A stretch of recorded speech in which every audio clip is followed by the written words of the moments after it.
Jai Shri Gurudev. This is Nandish, lecturer in biology, BGS PU College, Magadi.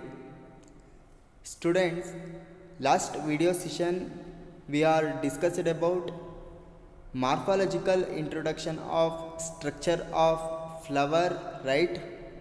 Then we are discussed about male reproductive organs, nothing but androgyum. The unit of androgyum, nothing but it is stamen. Okay, stamen consisting of slender stalk-like structure. It is called filament, and above the filament, presence of terminal anther. Okay, then we are also discussed about transverse section of anther. Okay, anther is a bilobed structure, each lobe consisting of two thecal aperture. Then this transverse section of mature anther is covered by three layers. The anther is also called as microsporangium, surrounded by wall layers, namely epidermis, endothecium and middle layer. Okay, ಈ three ಲೇಯರ್ಸಿಂದ ಕಂಪ್ಲೀಟಾಗಿ anther ಏನಾಗಿದೆ, cover ಆಗಿದೆ. Then below the three pollen walls, presence of tapetum. Then what is the function of these three layers? These three layers helps to protective in functions, and it also helps in dehiscence of the anther to release the pollen grains. Dehiscence nothing but bursting. Burst ಆದಾಗ ಅದರ ಆಂತರ ಒಳಗಡೆ ಇರೋ pollen grains ಎಲ್ಲ release ಆಗುತ್ತೆ. Okay, then what is the function of tapetum? Very important question, 1 marks question. What is the function of tapetum ಅಂತ ಕೇಳ್ತಾರೆ.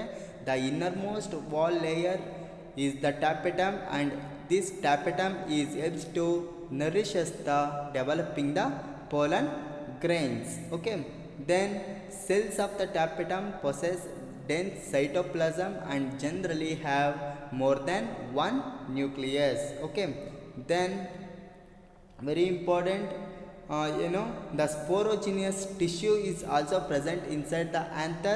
Sporogenous tissue occupies the center of each microsporangium in younger anther. ಈ younger ಆ್ಯಂಥರಲ್ಲಿ 4 corners ಅಲ್ಲೂ 4 ಮೈಕ್ರೋಸ್ಪೊರಾಂಜಿಯಮ್ presence ಆಗಿರುತ್ತೆ. Okay, then we are already discussed about microsporogenesis. Microsporogenesis nothing but the process of formation of haploid microspore from diploid pollen mother cell, PCM, are also called as sporogenous tissue through the reductional division called microsporogenesis. Okay, ಈ ಮೈಕ್ರೋಸ್ಪೋರೋಜೆನೆಸಿಸ್ ಅಂದರೆ ಏನಿಲ್ಲ, microspore formation ಆಗೋದು ಅಷ್ಟೇ. Then next ಯಾವುದು, structure of pollen ಗ್ರೇನ್ಸ್ನು discuss ಮಾಡಿದ್ವಿ. Structure of pollen grains very important question for 3 marks. 3 marks ಕೇಳ್ತಾರೆ, diagram ಕೇಳ್ತಾರೆ, ಎಕ್ಸ್ಪ್ಲನೇಷನು ಕೇಳ್ತಾರೆ. ಓಕೆ, ಏನಿಲ್ಲ, pollen grains represented the male gametophyte. ಇದು ಎಷ್ಟು ಮೈಕ್ರೋಮೀಟರ್ ಇರುತ್ತೆ, 25 to 50 ಮೈಕ್ರೋಮೀಟರ್ ಇನ್ ಡಯಾಮೀಟರ್. ಈ ಸ್ಪೆರಿಕಲ್ ಪೋಲನ್ ಗ್ರೇನ್ಸ್ 2 ಲೇಯರ್ಸ್ ಇಂದ ಕವರ್ ಆಗಿರುತ್ತೆ. Outer exine, and this exine is made up of sporopollenin, and below the sporopollenin and below the exine presence of another wall layer, nothing but intine. This intine is made up of pectin and cellulose. Okay, ಈ ಎಕ್ಸೈನಲ್ಲಿ, ಈ pollen grains ಎಕ್ಸೈನಲ್ಲಿ ಸ್ಪೋರೋಪೊಲನಿನ್ ಅನ್ನೋ organic molecule ಇರೋದ್ರಿಂದ ನಾವು year wise ನಾವು preserve ಮಾಡಿ ಇಡ್ಬೋದು. Okay, ಇವಾಗಲೂ ಸಹ ಈ ಪೋಲನ್ ಗ್ರೈನ್ಸ್ ಫಾಸಿಲ್ ಫ್ಯೂಯಲು ಇವಾಗಲೂ ನಮಗೆ ಸಿಗ್ತಾ ಬಂದಿದೆ. ಓಕೆ, ಏನಕ್ಕೆ ಅಷ್ಟೊಂದು ವರ್ಷ ಇರ್ಬೋದು ಈ ಪೋಲನ್ ಗ್ರೇನ್ಸ್ಗೆ, ಯಾಕಂದರೆ ರಪ್ಚರ್ ಮಾಡೋಕ್ಕೆ ಯಾಕಾಗಲ್ಲ ಅಂದರೆ because due to presence of this sporopollenin pigment. Okay, ಇದರಲ್ಲಿ 2 ಟೈಪ್ಸ್ ಆಫ್ ಸೆಲ್ಸ್ ಬರುತ್ತೆ. ಯಾವುದರಲ್ಲಿ, ಈ ಪೋಲನ್ ಗ್ರೇನ್ಸಲ್ಲಿ ಒಂದು vegetative cell and small generative cell. Vegetative cell is a bigger in size. ಏನಕ್ಕೆ bigger in size? Because due to presence of plenty of reserve food material with large irregular nucleus. Then generative cell is a small and spindle shape with a spherical nucleus.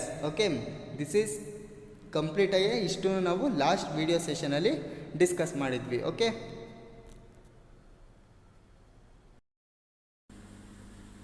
Students, in this video let us discussing about development of male gametophyte. Then development of male gametophyte start in the pollen grains while still present in the pollen sac. pollen grains ಯಾವುದ್ರೊಳಗಡೆ ಇರುತ್ತೆ? Inside the anther ಒಳಗಡೆ 4 chambered of pollen sac present ಆಗಿರುತ್ತೆ. ಈ pollen sac ಒಳಗಡೆ pollen grains ಇರುತ್ತೆ. Okay, ಈ pollen ಗ್ರೈನ್ಸಿಂದನೇ ಏನು ಮೇಲ್ ಗೆಮೆಟೋಫೈಟ್ ಡೆವಲಪ್ ಆಗೋದು. Okay, then the pollen grains undergo to mitotic division. First mitotic division leads to form one large vegetative cells. Here observe ಮಾಡಿ, ಒಂದು ವೆಜಿಟೇಟಿವ್ ಸೆಲ್ ಇದೆ and another one is generative cell. Vegetative ಸೆಲ್ಸ್ದು ಏನು function? It helps to ನ್ಯೂರಿಷ್ಮೆಂಟ್ ಅಂದರೆ ನ್ಯೂಟ್ರಿಯೆಂಟ್ನ ಕೊಡೋದು. Okay, then generative ಸೆಲ್ಸ್ದು ಮುಂದೆ ಹೇಳ್ತೀನಿ. The first ಮೈಟೋಟಿಕ್ ಡಿವಿಷನಲ್ಲಿ ಏನಾಗುತ್ತೆ, ಈ ಪೋಲನ್ ಗ್ರೈನ್ಸು ಫಸ್ಟು ಫಾರ್ಮ್ ಒಂದು vegetative cell and generative cell, 2 types of cell generate ಆಗುತ್ತೆ, ಪ್ರೊಡ್ಯೂಸ್ ಆಗುತ್ತೆ. Okay, in most of the plants pollen grains shed from the anther at this 2-celled stage. ಏನಿಲ್ಲ, most of the ಪ್ಲ್ಯಾಂಟ್ಸಲ್ಲಿ 60% of the ಪ್ಲ್ಯಾಂಟ್ಸಲ್ಲಿ ಏನಾಗುತ್ತೆ, ಈ pollen grains shed from the ಆ್ಯಂಥರಿಂದ ಹೊರಗಡೆ ಬರುತ್ತೆ, ಫುಲ್ ಕಂಪ್ಲೀಟಾಗಿ ಡ್ರೈ ಆಗೋಗುತ್ತೆ. Okay, shed from the anther at this 2-celled stage. ಅವಾಗ ಏನಾಗುತ್ತೆ, 2-celled ಸ್ಟೇಜಲ್ಲಿ ಏನಾಗುತ್ತೆ, ಶೆಡ್ ಔಟ್ ಆಗುತ್ತೆ ಯಾವುದು, pollen grains. Okay, then after the 2 mitotic division occurs in the generative cells to form 2 male gametes. ಎಕ್ಸಾಮಲ್ಲಿ ಕೇಳ್ತಾರೆ, ಯಾವ ಸೆಲ್ಲು ಮೇಲ್ ಗ್ಯಾಮೆಟ್ಸ್ನ ಪ್ರೊಡ್ಯೂಸ್ ಮಾಡೋದು? That is called generative cell. Okay, generative cell produces 2 male gametes. Okay, the 2 after the completion of second mitotic division occurs in the generative cells to form the 2 male gametes, thus form 3-celled stage. Okay, adu yavadagirutte? That is called 3-celled stage. Okay, then this 2 or 3-celled stage of pollen grains, nothing but it is called male gametophyte. Okay, male gametophyte ಯಾವುದು ಅಂತ ಹೇಳಿದ್ರೆ 2 or 3-celled stage of pollen grains, it is called male gametophyte. Okay, ಏನಿಲ್ಲ, ಸಖತ್ simple.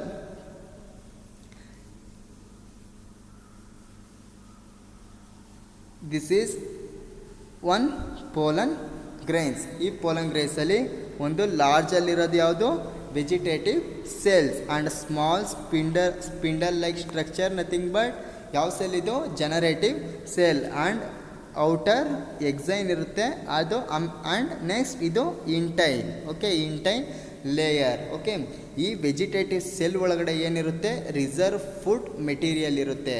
And male gamete formation ಆಗಬೇಕಾದ್ರೆ ಈ reserve food ಮೆಟೀರಿಯಲಿಂದ ಇದಕ್ಕೆ supply ಮಾಡುತ್ತೆ. ಆಮೇಲೆ ಇದರಲ್ಲಿ 2 ಸೆಲ್ಸ್ ಜನ್ರೇಟ್ ಆಗುತ್ತೆ.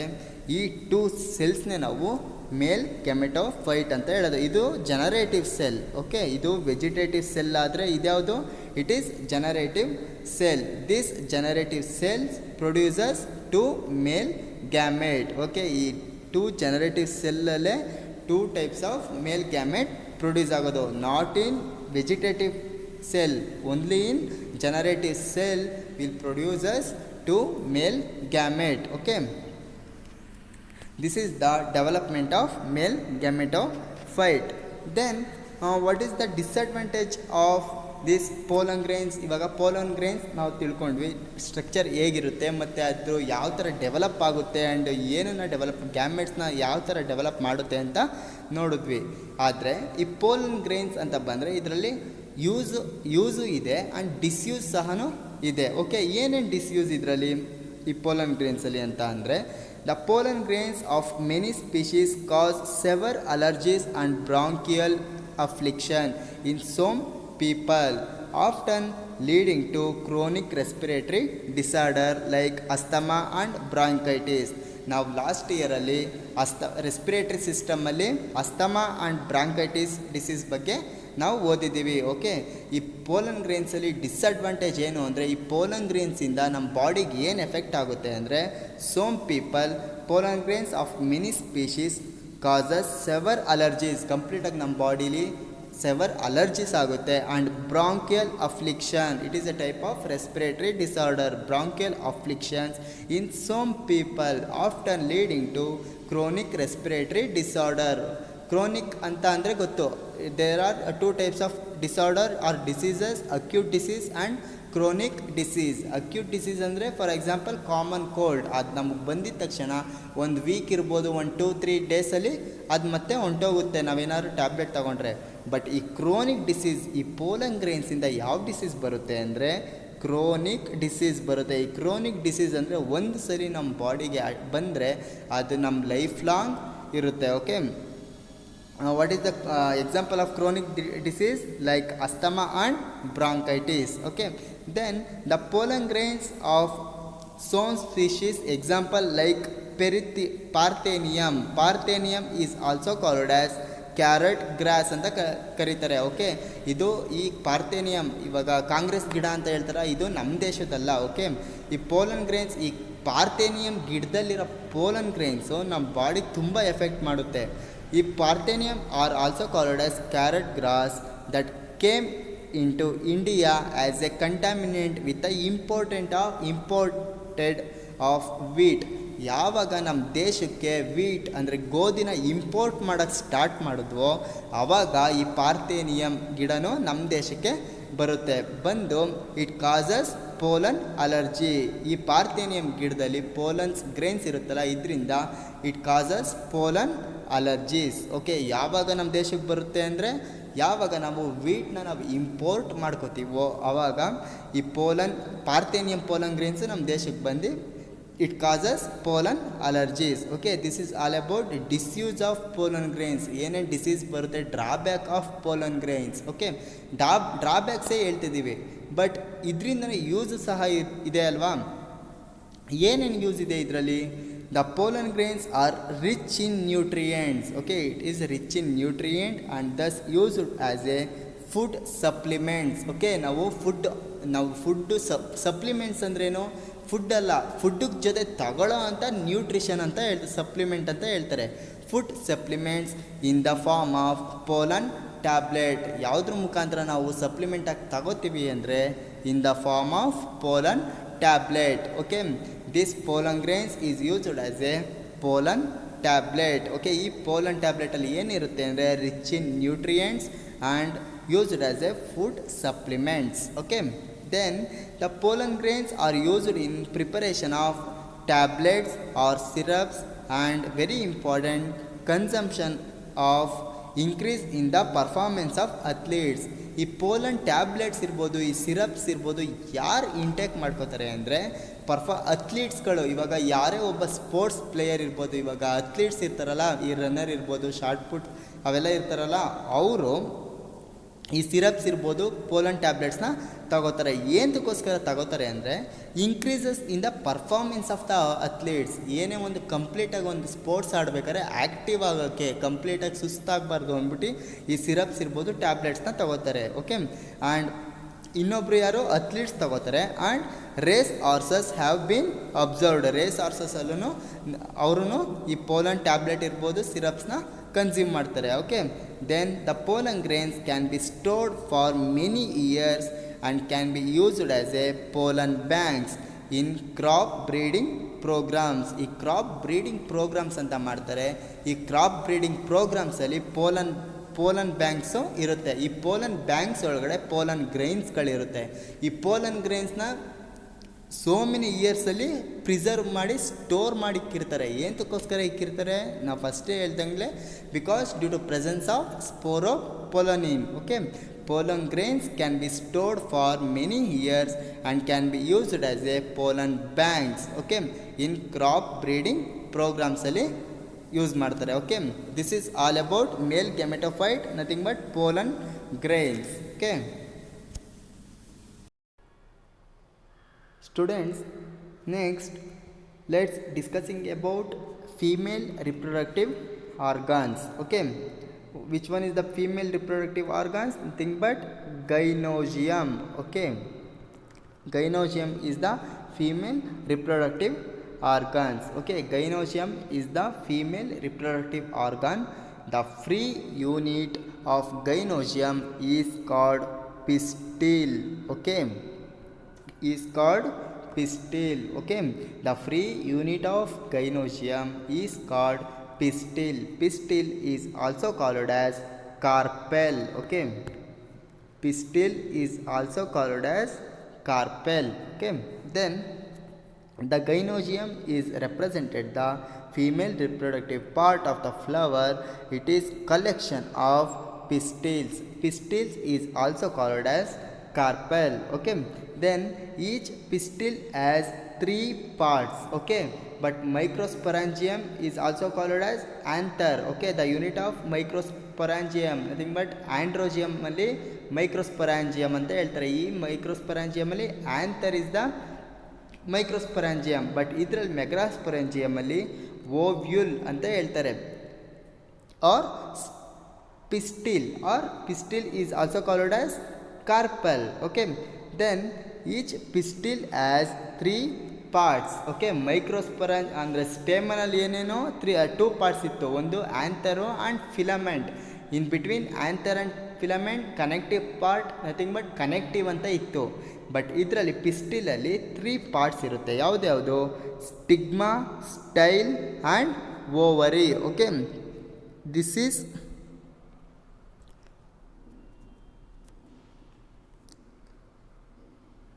ಇದೊಂದು ಪಿಸ್ಟಿಲು. ಪಿಸ್ಟಿಲ್ ಆಂಟೀರಿಯರ್ ರೀಜನಲ್ಲಿ ಏನಿದೆ? ಸ್ಟಿಗ್ಮಾ ಇದೆ. ಓಕೆ, ಇದು ಸ್ಟಿಗ್ಮಾ. ಆಂಟೀರಿಯರ್ ರೀಜನಲ್ಲಿ stigma, it is called stigma. Then stalk slender like structure nothing but it is called style. Okay, ಇದನ್ನು ನಾವು ಸ್ಟೈಲ್ ಅಂತ ಹೇಳ್ತಾರೆ. And below the pistil presence of bulged portion nothing but it is ovary. Okay, ovary. Each pistil consisting of 3 parts. One is stigma and style and ovary. Okay, the stigma serves as a landing platform for pollen grains. What is the function of this stigma? Stigma ಏನಲ್ಲ, ಇದು landing platform of pollen grains. ಇದೊಂಥರ airport ಥರ. Okay, ಈ airport ಸ್ಟಿಗ್ಮಾನ ಏರ್ಪೋರ್ಟಲ್ಲಿ ಎಲ್ಲ flight ಬಂದು ನಿಂತ್ಕೊಳ್ಳುತ್ತಲ್ಲ, ಅದೇ ಥರ ಒಂದು ಪೋಲನ್ ಗ್ರೇನ್ಸ್ಗಳು ಬಂದು ಕೂತ್ಕೊಳ್ಳುತ್ತೆ. ಅದನ್ನು ನಾವು stigma which helps to landing platform of the pollen grains. Okay, then below the stigma presence of stalk slender like structure nothing but it is style.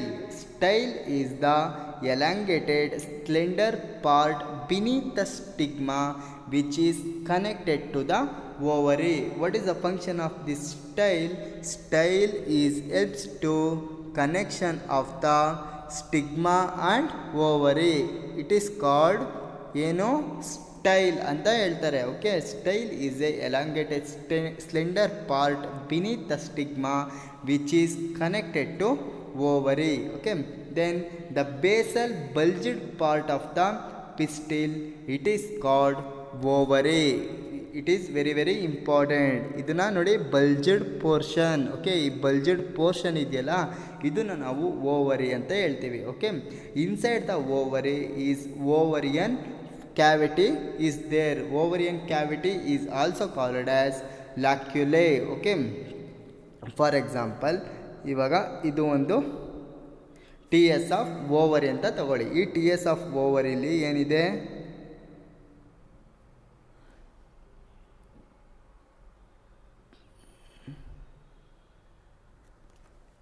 ಈ ಥರ inside the ovary presence of space cavity is called locule. Locule ಅಂತ ಹೇಳ್ತಾರೆ. Locule is also called as ovarian cavity. Ovarian cavity ಅಂತ ಹೇಳ್ತಾರೆ. Okay, inside the locule, ಒಂದು locule ಒಳಗಡೆ inside the locule presence of cushion like structure, nothing but placenta present ಆಗಿರುತ್ತೆ. Okay, next ನೋಡೋಣ.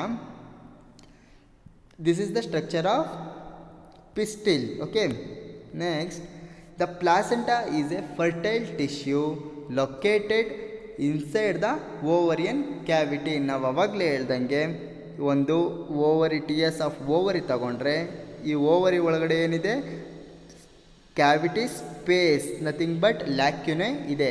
Each lacunae contains placenta. Okay, placenta is a fertile tissue located inside the ovarian cavity. Ovarian cavity is also called as lacule. Okay, then the megasporangia, commonly called as ovules. Okay, ovules present inside the ovary, it is called ovules. The megasporangia, commonly called as ovules, arises from placenta.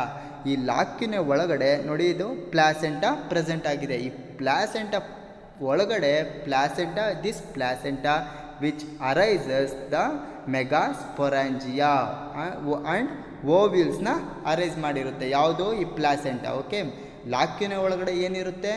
Placenta ಇರುತ್ತೆ, ovules ಇರುತ್ತೆ. Okay, ಈ ಓವ್ಯೂಲ್ಸ್ನ arise ಮಾಡೋದು ಯಾರು? ಈ placenta. Okay, then the ಗೈನೋಸಿಯಂ.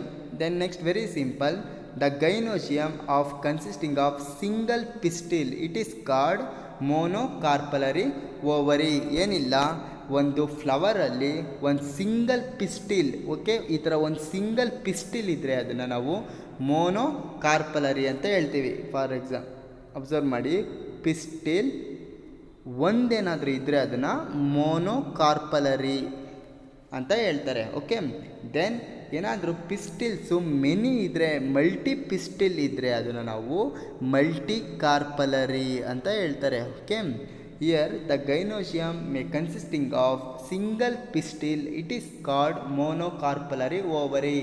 Define monocarpellary ovary ಅಂತ ಕೇಳ್ತಾರೆ, 1 marks question. ಏನಿಲ್ಲ, mono nothing but single. Okay, single pistil ಇದ್ದರೆ ಅದನ್ನು ಮೋನೋಕಾರ್ಪಲರಿ ಓವರಿ ಅಂತ ಹೇಳ್ತಾರೆ. ಆ್ಯಂಡ್ ಮೆನಿ ಪಿಸ್ಟಿಲ್ ಇದ್ದರೆ ಮಲ್ಟಿ ಕಾರ್ಪಲರಿ ಓವರಿ ಅಂತ ಹೇಳ್ತಾರೆ. ಓಕೆ, ಈ ಮಲ್ಟಿ ಕಾರ್ಪಲರಿ ಓವರಲ್ಲಿ 2 ಟೈಪ್ಸ್ ಬರುತ್ತೆ. ಮೆನಿ ಆರ್ ಮಲ್ಟಿ ಕಾರ್ಪಲರಿ ಓವರಲ್ಲಿ 2 ಟೈಪ್ಸು. ಒಂದು fused carpellary, fused. Okay, then another one is apocarpous ಅಂತ ಹೇಳ್ತಾರೆ. Okay, in multi carpellary ovary the pistil or carpels may be fused together, then it is called syncarpous ಅಂತ ಹೇಳ್ತಾರೆ. Syncarpous. Okay, ಈ multi ಕಾರ್ಪಲರಲ್ಲಿ 2 types of ovary ಬರುತ್ತೆ. ಒಂದು fused and apocarpous ovary. Fused ಕಾರ್ಪಸಲ್ಲಿ ಏನಿಲ್ಲ, the pistils or carpels may be fuse, combined ಆಗಿರುತ್ತೆ, fuse together, then it is called syncarpous. ಏನಾದ್ರು ಫ್ಯೂಸ್ ಆಗಿದ್ರೆ ಸಿಂಕಾರ್ಪಸ್ ಅಂತ ಹೇಳ್ತಾರೆ. ಸಿಂಕಾರ್ಪಸ್ಗೆ ನಿಮ್ಮ NCERT ಬುಕ್ಕಲ್ಲಿ ಯಾವುದು ಎಕ್ಸಾಂಪಲ್ ಅಂದರೆ ಪಪಾವರ್. ಓಕೆ, ನೋಡಿ, ಇದು ಕಂಪ್ಲೀಟಾಗಿ ಸ್ಟಿಗ್ಮಾ ಎಲ್ಲ ಫ್ಯೂಸ್ ಆಗಿದೆಯಾ? ಓಕೆ, ಇದನ್ನು ನಾವು ಸಿಂಕಾರ್ಪಸ್ ಓವರಿ ಅಂತ ಹೇಳ್ತಾರೆ. ಅದೇ ನೀವು the pistils are the numbers of ovules in the ovary, the carpals may B free, complete ಆಗಿದ್ದು ಕಂಬೈಂಡ್ ಆಗೋಗಿದೆ, ಇದನ್ನು ನಾವು ಸಿಂಕಾರ್ಪಸ್ ಅಂತ ಹೇಳ್ತಾರೆ. ಬಟ್ ಇದರಲ್ಲಿ ಯಾವುದು ಮೈಕೇಲಿಯಾ ಸ್ಪೀಷೀಸಲ್ಲಿ ಕಂಪ್ಲೀಟಾಗಿ ನೋಡಿ ಫ್ರೀಯಾಗಿ ಕಾರ್ಪಲ್ಸು ಇದೆ, ಅದನ್ನು ನಾವು ಅಪೋಕಾರ್ಪಸ್ ಓವರಿ ಅಂತ ಹೇಳ್ತಾರೆ. Okay, in multi carpellary ovary the pistils or fused ಆಗಿದ್ದರೆ syncarpous, and the pistils or carpels are free ಆಗಿದ್ದರೆ ಅದನ್ನು ಅಪೋಕಾರ್ಪಸ್ ಓವರಿ ಅಂತ ಹೇಳ್ತಾರೆ. ಇದರ the example of apocarpous pistil of Michelia ಸ್ಪೀಷೀಸಲ್ಲಿ ನಾವು ಅಪೋಕಾರ್ಪಸ್ ಓವರಿನ ನೋಡ್ಬೋದು. Okay, you can see in Michelia plant. Okay, the number of ovules in the ovary may be 1 in wheat only. ಇವಾಗ ಒಂದು ಓವರಿಲಿ the number of ovules in the ovary may be 1. ಅದರಲ್ಲಿ example ಯಾವುದು ಅಂದರೆ only 1 ovules ನಾವು ಯಾವ example ನೋಡ್ತೀವಿ ಅಂದರೆ ಯಾವ ಪ್ಲ್ಯಾಂಟಲ್ಲಿ ನೋಡ್ತೀವಿ ಅಂದರೆ wheat and paddy and mango. Okay, for example ಈ ಸೀಸನಲ್ಲಿ ಮ್ಯಾಂಗೋ ತುಂಬ ತಿಂದಿರ್ತೀರ ನೀವು, ಅದರಲ್ಲಿ ನೋಡಿ ಓನ್ಲಿ 1 ಸೀಡ್ ಇರುತ್ತೆ, ಅದನ್ನೇ ನಾವು ಹೇಳೋದು. The number of ovules in the ovary may be 1, only 1 ಇರುತ್ತೆ. ಅದು ಎಕ್ಸಾಂಪಲ್ ಯಾವುದ್ಯಾವುದು ಅಂದರೆ ವೀಟ್ ಇರ್ಬೋದು, ಪ್ಯಾಡಿ ಇರ್ಬೋದು, ಮ್ಯಾಂಗೋ. ಆ್ಯಂಡ್ ಮೆನಿನೂ ಇರ್ಬೋದು, ನಂಬರ್ ಆಫ್ ಸೀಡ್ಸು ಜಾಸ್ತಿನೂ ಇರ್ಬೋದು. ಅದಕ್ಕೆ ಎಕ್ಸಾಂಪಲ್ ಯಾವುದು ಅಂದರೆ ಪಪಾಯ. ಓಕೆ, ಪಪಾಯದಲ್ಲಿ ಎಷ್ಟೊಂದು ಬೀಜಗಳಿರುತ್ತೆ, papaya and water melon and orchids. Okay, this is all about ಯಾವುದು pistil. Okay, then students, next very important concept, nothing but it is megasporangium. It is 5 marks question. Draw the neat label diagram of anatropous ovule ಅಂತಾದರೂ ಕೇಳ್ಬೋದು, and megasporangium structure of megasporangium diagram ಆದರೂ ಕೇಳ್ಬೋದು, and explanation ಆದರೂ ಕೇಳ್ಬೋದು. Okay, structure of megasporangium. nothing but it is ovule. Okay, the ovule is the female megasporangium. It develop inside the ovary. ಇದು ಎಲ್ಲಿ develop ಆಗುತ್ತೆ ಅಂದರೆ this develop inside the ovary from structure called placenta. Okay, it consisting of following parts. ಏನಿಲ್ಲ, ಈ diagram ಬರ್ದು ಇದರಲ್ಲಿರೋ ಪಾರ್ಟ್ಸ್ಗಳನ್ನ explain ಮಾಡಿದ್ರೆ ಮುಗೀತು ಅಷ್ಟೇ. ಓಕೆ, ಇದು ಈ ಓವ್ಯೂಲ್ಸ್ ಎಲ್ಲಿರುತ್ತೆ, it is located inside the ovary and attached to the placenta. Okay, inside the ovary ಒಳಗೆ ಇರುತ್ತೆ. The ovule is the female megasporangium, not microsporangium. It is megasporangium. It develops inside the ovary from structure called placenta. Okay, ಈ ಓವ್ಯೂಲ್ಸಲ್ಲಿ ಏನೇನು structure ಇರುತ್ತೆ ಅಂದರೆ ಒಂದು ಫ್ಯೂನಿಕಲ್ and micropyle end ಅಂತ ಹೇಳ್ತಾರೆ, ಆ್ಯಂಡ್ ಮೈಕ್ರೋಪೈಲರ್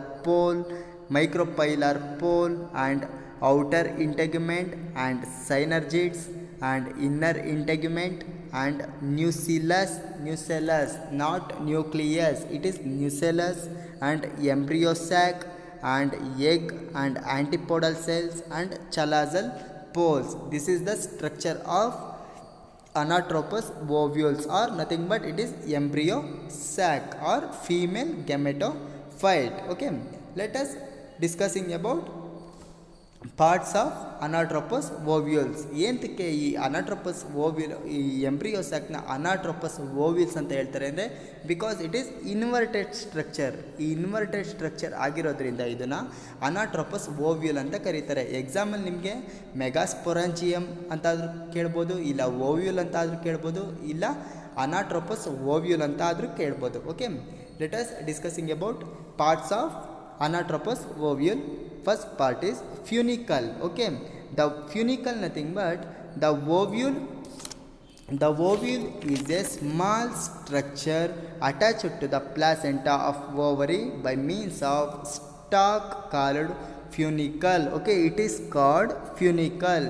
ಈ funicle ಏನು ಅಂದರೆ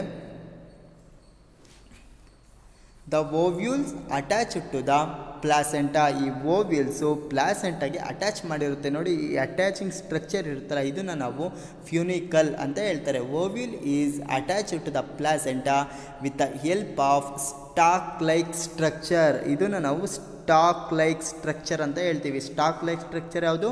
ಫ್ಯೂನಿಕಲ್. ಈ ಫ್ಯೂನಿಕಲಿಂದನೇ ಈ ಓವ್ಯೂಲ್ಸ್ನ ಅಟ್ಯಾಚ್ ಮಾಡಿರೋದು ಯಾವುದಕ್ಕೆ? ಪ್ಲಾಸೆಂಟಾಗೆ. ಇಲ್ಲಿ ಮೇಲೆ ಪ್ಲಾಸೆಂಟಾ ಇರುತ್ತೆ, ಈ ಪ್ಲಾಸೆಂಟಾಗೆ ಈ ಓವ್ಯೂಲ್ನ ಅಟ್ಯಾಚ್ ಮಾಡಿರೋದು ಯಾರು ಅಂದರೆ ಈ funicle. Okay, the ovule is the small structure attached to the placenta of ovary by means of stalk like structure called funicle. ಅರ್ಥ ಆಗಿದೆಯಾ? ಅಂಡರ್ಸ್ಟುಡ್?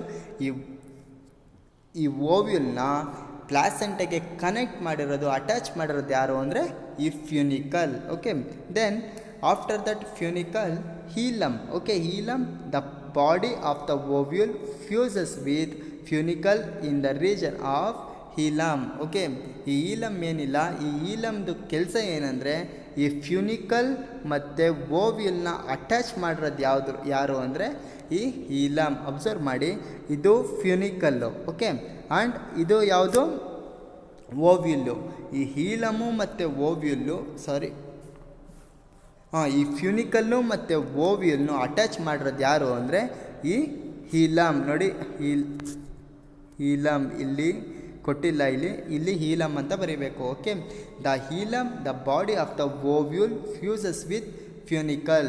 ಈ ಓವ್ಯುಲ್ಲು ಮತ್ತು ಫ್ಯೂನಿಕಲ್ನ ಫ್ಯೂಸ್ ಮಾಡಿರೋದು ಜಂಕ್ಷನ್ ಆ ಜಂಕ್ಷನ್ನ ಏನಂತ ಕರೀತಾರೆ ಅಂದರೆ ಹೀಲಮ್ ಅಂತ ಹೇಳ್ತಾರೆ. Okay, the junction between funicle and ovule nothing but it is called hilum. Okay, then very important raphe. It is called, ಇದನ್ನು ನಾವು ರಾಫೆ ಅಂತ ಹೇಳ್ತಾರೆ. RAPHE raphe. Raphe is the extended part of the funicle. ನೋಡಿ, ಇದು ಫ್ಯೂನಿಕಲ್ ಆದರೆ ಇದ್ರ extended part ಎಲ್ಲ ಯಾವುದು ಅಂದರೆ ಇದು ರಾಫೆ ಅಂತ ಹೇಳ್ತಾರೆ. It is the extended part of the funicle at the one side of ovule up to chalaza. ನೋಡಿ, ಈ ಕಡೆ ಎಲ್ಲ ರಾಫೆ ಇಲ್ಲ, ಬರೀ ಓನ್ಲಿ ಈ ಒಂದು ಸೈಡ್ ಮಾತ್ರ ಇದೆ, ಅಪ್ ಟು ಎಲ್ಲಿವರೆಗೂ chalazal pole. Okay, the extended part of the funicle at the one side of the ovule up to chalaza. up to ಎಲ್ಲಿವರೆಗೂ ಇದೆ? up to chalazal end ವರೆಗೂ ಇದೆ. Okay, then next very important, this ovule can be surrounded by 2 or more outer covering layer called integuments. Okay, ಈ ovules ಇರ್ಬೋದು, ಏನೋ ಈ ovules cover ಆಗಿದೆ, 2 or more layers or ವಾಲ್ಸಿಂದ ಕವರ್ ಆಗಿದೆ, ಅದನ್ನು ನಾವು ಇಂಟೆಗ್ಯುಮೆಂಟ್ಸ್ ಅಂತ ಹೇಳ್ತಾರೆ. Okay, outer integuments and inner ಇಂಟೆಗ್ಯುಮೆಂಟ್ಸಿಂದ ಕವರ್ ಆಗಿದೆ. ನೋಡಿ, ಅಬ್ಸರ್ವ್ ಮಾಡಿ, ಇದನ್ನು ನಾವು ಔಟರ್ ಇಂಟೆಗ್ಯುಮೆಂಟ್ಸ್ ಅಂತ ಹೇಳ್ತಾರೆ. And below the outer integuments presence of inner integuments. Okay, integuments each ovules as 1 or 2 protective envelopes is called integuments. Okay, integuments function ಏನು ಅಂದರೆ ಪ್ರೊಟೆಕ್ಷನ್ ಮಾಡೋದು. ಓಕೆ, ದೆನ್ ನೆಕ್ಸ್ಟ್ ಅಬ್ಸರ್ವ್ ಮಾಡಿ, ಈ ಇಂಟೆಗ್ಯುಮೆಂಟ್ಸ್ ಕಂಪ್ಲೀಟ್ ಸ್ಟ್ರಕ್ಚರ್ನ cover ಮಾಡಿಲ್ಲ. Okay, ಇಲ್ಲಿ small opening ಇದೆ. Okay,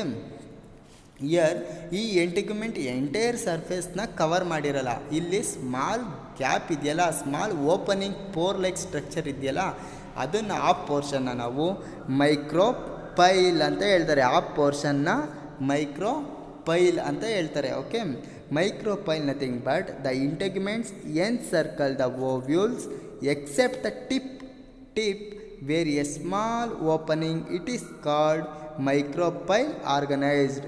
okay, ಇದನ್ನು ಸ್ಮಾಲ್ ಓಪನಿಂಗ್ ಪೋರ್ ಲೈಕ್ ಸ್ಟ್ರಕ್ಚರ್ನ ಮೈಕ್ರೋಪೈಲರ್ ಅಂತ ಹೇಳ್ತಾರೆ. Okay, then opposite of the micropylar. Okay, the opposite of the micropylar end is the chalaza. Okay, ಈ ಮೈಕ್ರೋಪೈಲರ್ ಇಲ್ಲಿದ್ದರೆ ಅದ್ರ ಆಪೋಸಿಟಲ್ಲಿ ಓವ್ಯೂಲ್ಸಲ್ಲಿ ಏನಿದೆ? ಚಲಾಜಲ್ ಎಂಡ್ ಇದೆ. Okay, the opposite is the micropylar end is the chalaza represent the basal part of the ovule. It is the basal part of the ovule. Which one is the basal part of the ovule? Nothing but it is called chalazal pole. Okay, then nucellus. Then next very important, ಒಂದು ovules ಅಂತ ತಗೊಂಡ್ರೆ ಪ್ಲಾಸೆಂಟಾಗೆ connect ಮಾಡಿರೋದು ಯಾರು? ಈ funicle. Okay, ಫ್ಯೂನಿಕಲ್ ಕೆಳಗಡೆ ಏನಿದೆ? ಹೀಲಮ್ ಇರುತ್ತೆ. ಹೀಲಮ್ ಕೆಲಸ ಏನು?